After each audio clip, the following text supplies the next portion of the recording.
ketika fiksi sejarah dan realisme magis bertemu. Lalu kali ini saya akan mencoba mereview sebuah buku dengan judul Kereta Semar Lembu karya Zatria Mani. Buku ini merupakan jebolan sayembara DKJ tahun 2021 dan buku ini menyandang sebagai predikat pertama. Oke, sebenarnya kalau mereview sih, saya sih sudah baca buku ini agak lama, itu pun karena kepentingan pribadi.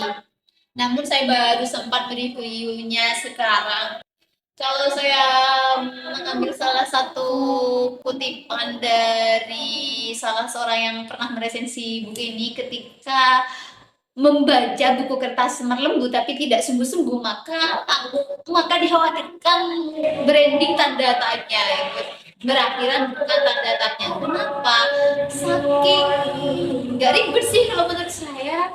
Buku Semar Lembu ini enak. Oke, memang di dalamnya itu ada beberapa plot, di antaranya sebagaimana saya sampaikan tadi, ada plot yang menarasikan tentang sejarah, khususnya tentang sejarah pembangunan rel kereta pertama di Pulau Jawa, dan ada juga tentang realisme magis. Realisme magis itu berkaitan tentang gimana sosok lembu yang tersesat di alam arwah karena jasadnya tidak dikubur dengan hormat, ngirim doa-doa sebagaimana kebudayaan ataupun hukum-hukum adat yang ada di suatu daerah tersebut, seperti itu. Selain itu, buku ini juga ada adegan-adegan tanda kutip ya. Jadi kalau dari saya memang diperkenalkan untuk usia 21 ke atas. Takutnya itu ya seperti itulah. Oke, sedikit tentang buku ini. Buku ini merupakan sebuah novel yang memiliki genre fiksi, sejarah, juga realisme magis. Dan buku ini menceritakan tentang kehidupan sosok Semar Lembu dari ia lahir sampai ia masuk dan tersesat di dunia aqua. Jadi usianya itu kurang lebih 150 tahun. Selama 100 tahun lembu di dunia dan ia mati dan tersesat di alam arwah selama 50 tahun. Dan hal yang spesifik nih ya, agak aneh dari sosok lembu adalah lembu ini merupakan sosok yang agak lain gitu, agak lain sama manusia-manusia lainnya. Kenapa saya katakan agak lain? Jadi ketika kecil, dari kecil lembu saat berumur 10 tahun, lembu itu masih seperti anak 5 tahun. Perawakannya masih seperti anak 5 tahun. Begitupun ketika ia berumur 100 tahun, maka perawakannya seperti orang yang berusia 50 tahun. Sehingga ketika pada saat ia mengelilingi rel kereta, pindah dari rel ke satu rel lainnya, ketika ia bertemu dengan para tokoh-tokoh sejarah pada saat itu, kebetulan ini juga berkaitan nanti pada tragedi 30 SPKI. Jadi dia juga bertemu dengan Bung Karno dan tokoh-tokoh yang ada pada masa itu. Dan kembali ke lembu lagi, lembu ini adalah sosok yang terlahir dengan apa ya? Dengan membawa kerincing. Aneh gak sih? Gak tahu kerincingnya keluar dari mana. Jadi lembu ini mendapati kutukan sekaligus keberkahan. Dikatakan kutukan, ya lembu itu merupakan sosok yang tidak bisa jauh-jauh dari rel kereta api. Jadi kalau saya berpikir, kok bisa ya Zatria Mani bernalar sejauh itu gitu. Dia menggabungkan fiksi sejarah dengan seapik-apiknya, apalagi yang memang digabung dengan hal-hal mistis, hal-hal magis ya.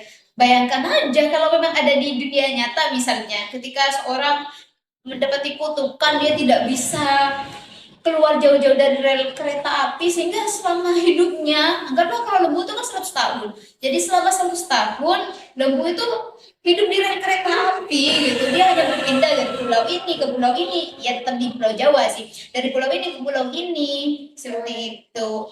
Dan anehnya lagi, kalau tadi menyebutkan sebagai kutukan, keberkahan dari kutukan yang berasal dari kerincing yang dibawanya sejak ia lahir, lembu ini tuh dianggap bisa memberikan berkah gak sih? Jadi ibunya lembu sama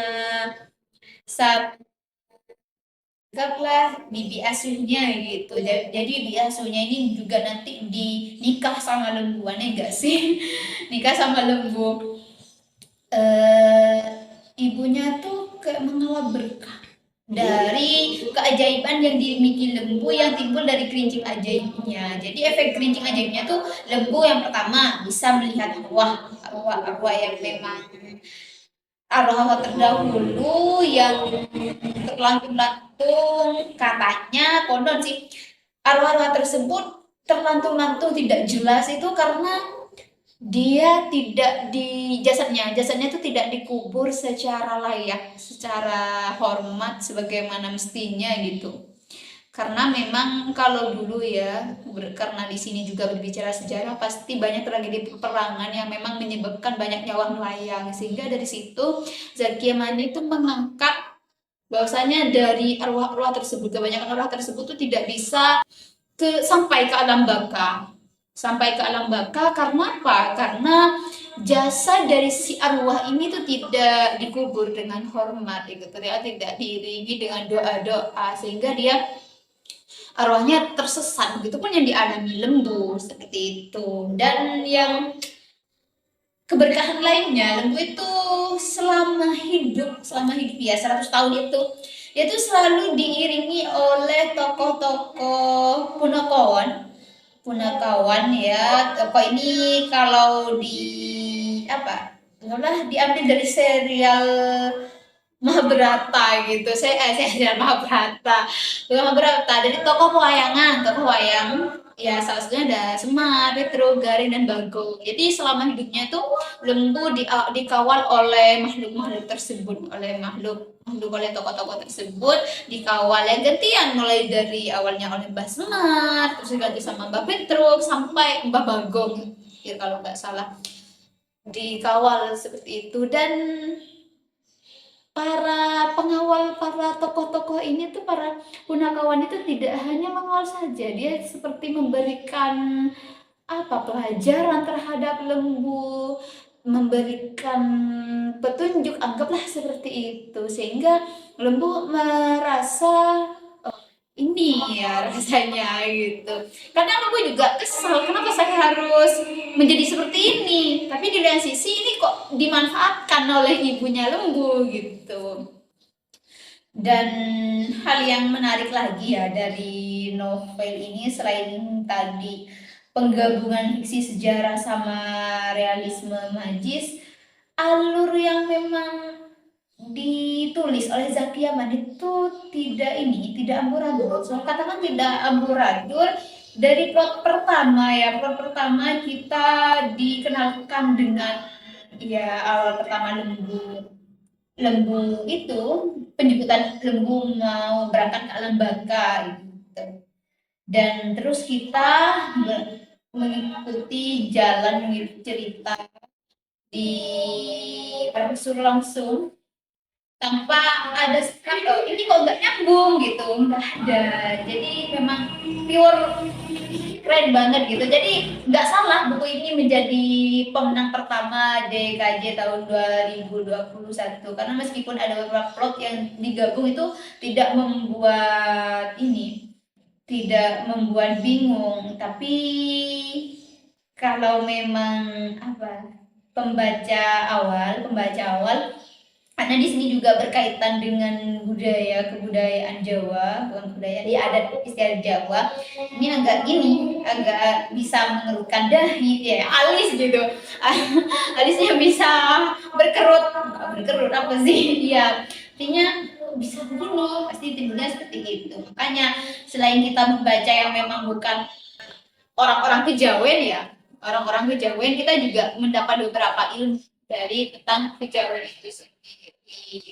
Dan kalau tadi saya pilih ada adegan gini, ada adegan 18 19 itu memang ada juga keturunan dari adanya toko-toko wayang yang memang dicampur baurkan, yang menjadi apa namanya, komparasi konspirasi dari cerita yang dibuat oleh Zakia Mani. Itu aja sih, artinya luar biasa novel ini.